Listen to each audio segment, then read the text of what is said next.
There are over 2,000 Muslim mosques here in the United States. Over 80 of those mosques have ties to radical Islam. These are in our neighborhoods, in our backyards. The message of radical Sharia law being preached there isn't staying there. It's seen in the bloodshed in Orlando and San Bernardino. Take a look. We have about 2,700 mosques in the United States. And study after study, actually 3 different studies showed that 7 out of 10 mosques are teaching the hatreds of the infidel and the overthrow of our democracy right here on our soil.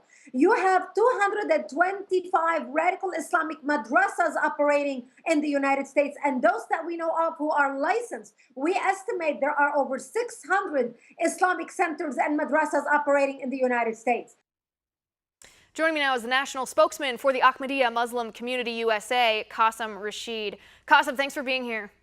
Thanks for having me, Liz. How are you? I'm good. Thanks for asking. Qasim, you and I talk about almost every time you're on the show, we talk about the reformation that needs to happen within the Muslim community to differentiate between peaceful Muslims and radical Islamist terrorists. And we see these attacks in Paris and Nice, Istanbul, San Bernardino, in Orlando.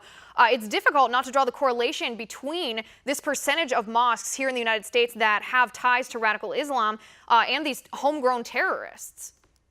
Well, I'd have to see the data for that. I haven't seen it myself. But what I do know is that the FBI reports that the gravest threat to American security is not ISIS, but it's in fact white supremacy. I'm sure you saw that report out of Texas just recently where a 2,000-member white supremacist organization was targeted. 75 were arrested. So when we talk about extremism, we have to recognize that this is not a religious issue. It's not an Islamic issue or a Christian issue or a white issue or a black issue. This is an ignorance issue. And to combat that, at least from the Muslim perspective, we have launched what's called the True Islam campaign. Your viewers can check it out at trueislam.com. This is a campaign to unite Muslims and non-Muslims against extremist ideology with the power of education. Over 5,000 Americans have signed on so far, including members of Congress. And I think if we can unite on education, we can effectively dismantle extremism wherever it exists. Right, and that's certainly a worthy goal, but I want to push back on you just a little bit here. When you or anybody else uses the word extremism, that word in and of itself is a bit empty because it is a descriptive word. It's describing something. Something normal is extreme. To have extremism here, to identify the motive of these killers, and for the purpose of this argument, I do just want to talk about terrorists who ascribe to a radical form of Islam as justification for killing. To identify that motive is necessary in order to stop this from happening in our nation. Well, I think the motive, what we find, is ignorance. It's a lack of actual understanding of Islam. MI5, British intelligence, did an important study that showed that a strong understanding of Islam actually prevents radicalization. And when we look at the last nearly 1,100 mass shootings in America, only 4 were by people who identified themselves as Muslims. The other 1,060-some were by non-Muslims. So if the goal is to identify radicalism and figure out what's causing it, then we have a far bigger problem on our hand with the greater American community. Certainly, there are Muslims who are extreme, and that's where I think we can work together on the True Islam campaign to root out extremist ideology, to root out ignorance, and to replace it with an educated discourse that combats hate, combats ignorance, and makes America a safer and more progressive place to live.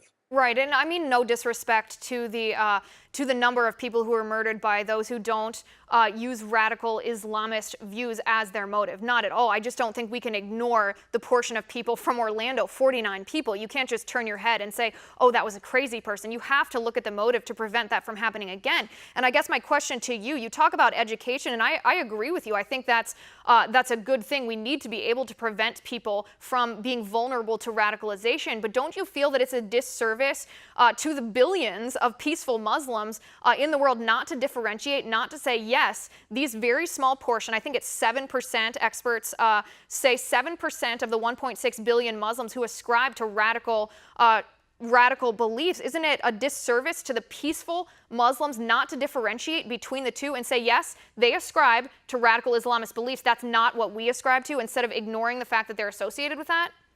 Well, I don't think anyone is ignoring this horrific atrocity, which we've discussed before in Orlando, which was certainly an act of terrorism. I think we're on the same page there. But this was not a man who was by any means influenced by Islam. He never went to the mosque. He drank alcohol. He had many adulterous relationships, all things that Islam condemns. And it demonstrates that it was his ignorance to what Islam actually teaches.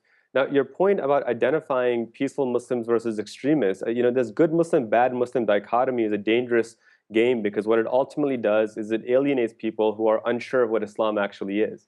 And so rather than trying to alienate people, what the Ahmadiyya Muslim community has done is launch this True Islam campaign, work with members of Congress, both Republicans and Democrats. And that's why I want to be clear about this. This is not a partisan issue or a sectarian issue or even a single religion issue. This is an American issue. And we need to work together as Americans to combat extremism. I hope your viewers check out trueislam.com, read the 11 points, scrutinize them, and then endorse them so we can combat extremism and terrorism together. All right, Qasim, and we're almost out of time, but I'm glad I want to ask you one more thing because I'm glad you brought up the example of Omar Mateen in Orlando and the fact that you said he did not follow what you believe to be the true tenets of Islam, that he drank alcohol, he engaged in relationships that are not endorsed by Islam's tenets here, but he was influenced by a radical cleric at a radical mosque in Florida. I believe it was just in Stanford, perhaps. And he was influenced by this radical cleric. So what do you, as a peaceful Muslim who eschews beliefs like this, what do you propose to do about these clerics around our country? I believe it's something like 80 mosques in our nation that they're preaching what you believe is not the truth about Muslims. What should we do to stop them? Well, this is where leadership matters. His Holiness, the Khalifa of Islam, the worldwide head of the Ahmadiyya Muslim community, who, by the way, right now is leading an international conference of over 40,000 Muslims from over 100 countries in the UK. His advice is that we need to maintain justice. We need to look at what Islam teaches and come to terms of what these true teachings actually are. For the True Islam campaign, we sent a letter to every imam in the country, and we invite them to join us on this platform of True Islam, which is focused on universal human rights, equality of men and women, equality of Muslims, Jews, and Christians.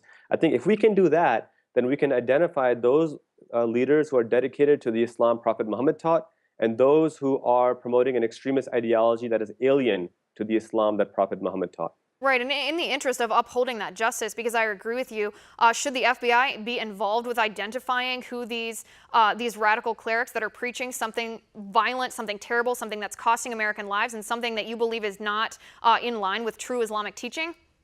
I think the FBI has a responsibility to uphold the Constitution. And if they see the Constitution being violated or the laws that are established in the United States being violated, then certainly they should do their job. Absolutely. All right, Qasim, unfortunately, we are out of time. They're telling me I got to go in my ear. It's great to talk to you as usual. We'll talk to you again soon. Our next tipping point with Rob Simcox is radical Islamic terrorism. We'll be right back for that.